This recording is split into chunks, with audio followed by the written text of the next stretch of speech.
Hi, I'm Ty Jones, Product Manager for Manitowoc Ice, and this is Neo, the everywhere you need ice machine. Neo means new, a new level of performance, intelligence, and convenience. We're here today in the Manitowoc Ice Service Training Center to talk about the convenience features that come along with your Neo ice machine. More importantly, to demonstrate how easy it is to clean and maintain Neo. So to get started, first open the bin door. Make sure that there is no ice on the evaporator. So either wait for the freeze cycle to complete, then push the button to turn off the machine, or power the machine down and let the ice on the evaporator melt before moving on to step number 2. Okay, step 2 of the cleaning process is to remove the ice from the bin. Unless, of course, this is just a preventative maintenance cleaning. If it's preventative maintenance cleaning, you can leave the ice in. Remember, Manitowoc Cleaner is a food-grade cleaner. It's citrus-based, so if a little bit spills on the ice, it's not going to hurt anybody. But because we're talking about the semi-annual cleaning, we're going to go ahead and remove the ice. Go ahead and use the scoop that's inside the bin. Take another receptacle or bin of some sort to put the ice in.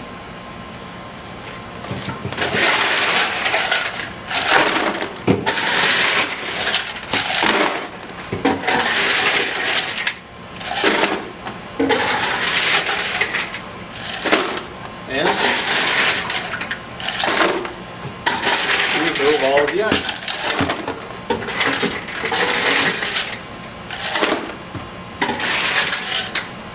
Step number 3 is to initiate the cleaning cycle by pressing the Active Clean button on the Neo touchpad. You'll need to hold it down for about 3 seconds in order for it to activate. Once the light is on, you know you're in the cleaning cycle. It'll take a moment for the water trough to fill. Once full and the water begins to cascade down the evaporator, add the appropriate amount of Manitowoc cleaner. Be sure to refer to your use and care guide for the appropriate amount of Manitowoc cleaner. And make sure you always wear gloves when handling cleaner and sanitizer.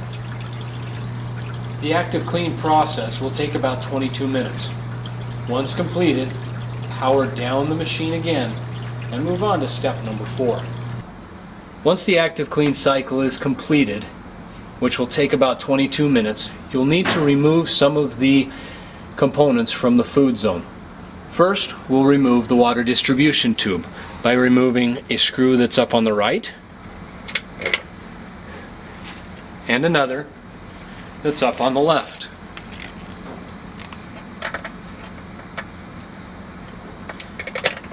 These thumb screws remove without the use of tools.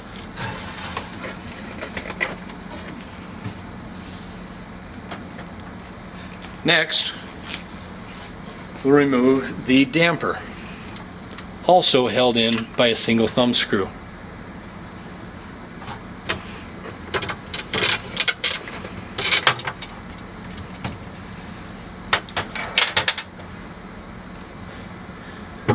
Then the trough. One thumb screw on the bottom and another thumb screw on the right hand side, right behind the floats. Go ahead and remove the floats so they're not in your way.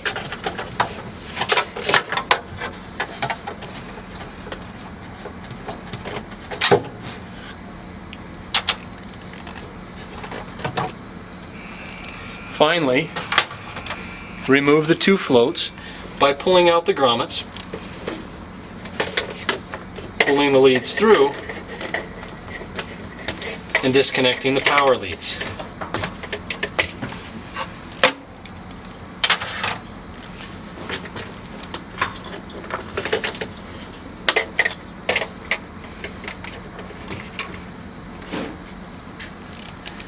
Now we can take these parts over to a wash bin for cleaning. Now it's time to clean the food zone components. I've already mixed cleaner with water It's a 1 gallon of water to 16 ounces of cleaner ratio. All I do is take the components, drop them down inside the water, and just let them soak.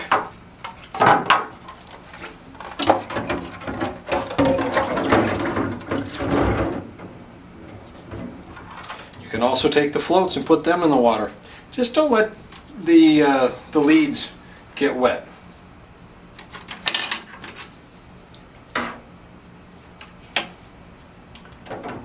I'm going to let those sit there and soak for a little while. As they soak, they will begin to foam. That foaming means the cleaner's working and is getting rid of that lime scale and mineral deposit buildup that's found itself on the components. While the other food zone components are soaking, I'm going to take the time to wipe out the inside of the bin. I've made another solution of cleaner. It's the same ratio, and with a rag I will simply wipe down all the surfaces inside the food zone. Get the sides, the bottom, around the evaporator tank as well. The one place that a lot of people don't think to get is up on the top. Keep in mind, in order to do this, you may have to lower the door just a little bit to get all the way to the front, and then actually come underneath in the door gap to get the other parts that I couldn't get while the door was open. Now I'm ready to put all the components back inside, and we're almost done. Okay, now that I've let these soak for a little while, all the foaming stopped, simply pull them out of the water, wipe down each component thoroughly, and then thoroughly rinse with clean water. I'll do that to each one of these and then return them to the ice machine.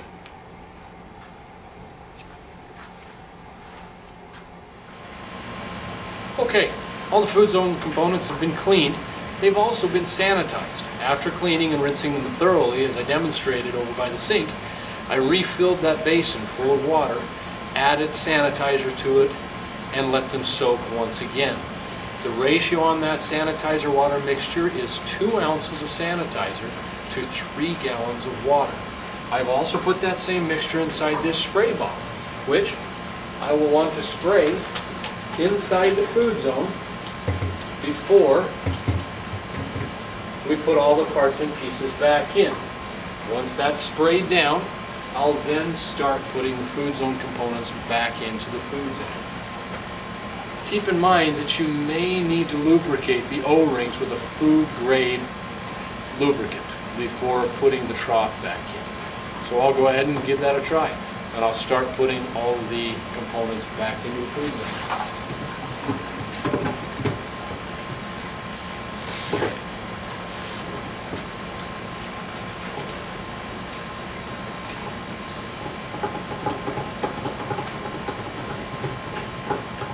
Okay, great. We're almost done. The last step now that all the parts are back inside the food zone is to run a sanitizer through the water system. It's really pretty simple because we've already done it once when we clean the water system. The process is really the same. I push the active clean button. Once the water begins to flow over the evaporator, I put the appropriate amount of Manitowoc sanitizer into the water trough. That amount can be found in your use and care manual. Once it has run that sanitation cycle, it'll take about 22 minutes or so, you're ready to start making ice again. Simply push the power button to start making ice once it's completed. So that's it. It's pretty simple. Thanks for purchasing your Manitowoc ice machine. Remember, you can always find more information about other great Manitowoc products at manitowocice.com, or like us on Facebook, check us out on LinkedIn, and follow us on Twitter. Thanks.